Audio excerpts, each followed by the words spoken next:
Hello दोस्तों, आज की इस वीडियो में हम सब पढ़ेंगे हिंदी व्याकरण का महत्वपूर्ण विषय जिसका नाम है समास।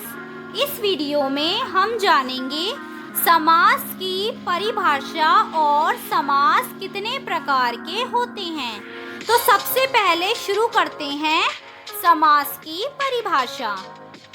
जब दो या दो से अधिक शब्दों को मिलाकर छोटा रूप बना दिया जाता है तो उसे समास कहते हैं। समास में शब्दों के बीच के विभक्ति चिन्ह हट जाते हैं और एक नया शब्द बन जाता है।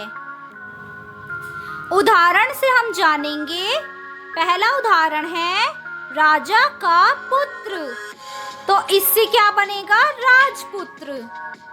और दूसरा है ग्राम का वासी, तो इससे क्या बनेगा? नया शब्द ग्रामवासी। अब हम जानेंगे समास के प्रकार।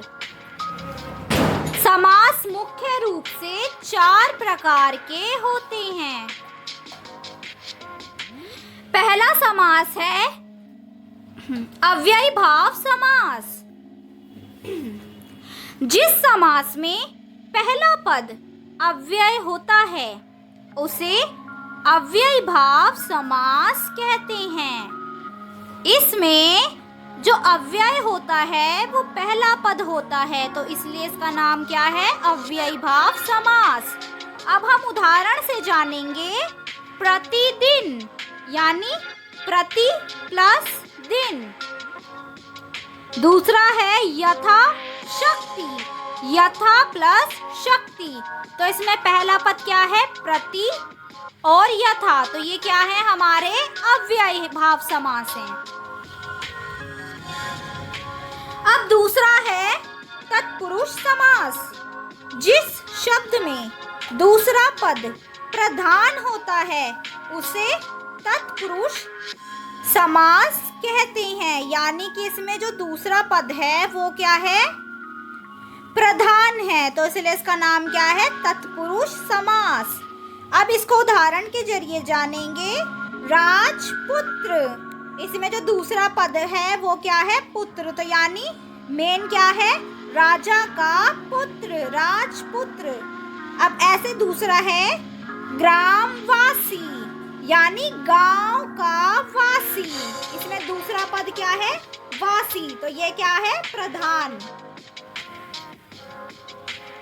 अब ऐसे ही अगला समास है द्वंद्व समास। जिस समास में दोनों पद समान महत्व रखते हैं उन्हें द्वंद्व समास कहते हैं, यानी इसमें पहला और दूसरा जो दोनों पद हैं दोनों ही क्या हैं? समान हैं। उदाहरण से हम जानेंगे। माता पिता, तो दोनों ही क्या है? समान है। दिन रात, दोनों ही क्या है? समान है, तो ये किस में आ जाएंगे? द्वंद्व समास में। अगला समास है बहुव्रीहि समास।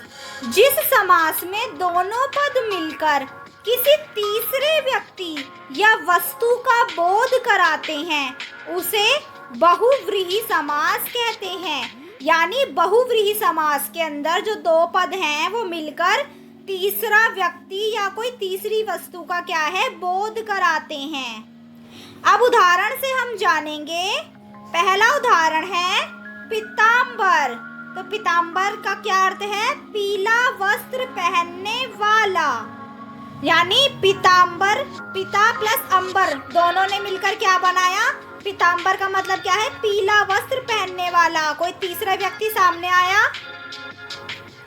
अब ऐसे ही है चतुर्भुज, यानी 4 भुजाओं वाला। चतुर प्लस भुज ने भी दोनों पदों ने मिलकर क्या बनाया? तीसरा अर्थ बताते हुए बताया 4 भुजाओं वाला, तो ये क्या है? बहुव्रीहि समास, यानी दो पद मिलकर तीसरे व्यक्ति वस्तु का बोध कराते हैं इसमें। तो दोस्तों आज हमने सीखा कि दो या दो से अधिक शब्दों के मिलने या बनने या छोटे रूप को क्या कहते हैं? समास कहते हैं। और ये समास कितने प्रकार के होते हैं? 4 प्रकार के। अव्ययी भाव समास, तत्पुरुष समास, द्वंद्व समास और बहुव्रीहि समास। अगर आपको यह वीडियो पसंद आई हो तो वीडियो को लाइक करें, चैनल को सब्सक्राइब करें और शेयर जरूर करें। तो अब मिलते हैं नेक्स्ट वीडियो में नेक्स्ट टॉपिक के साथ।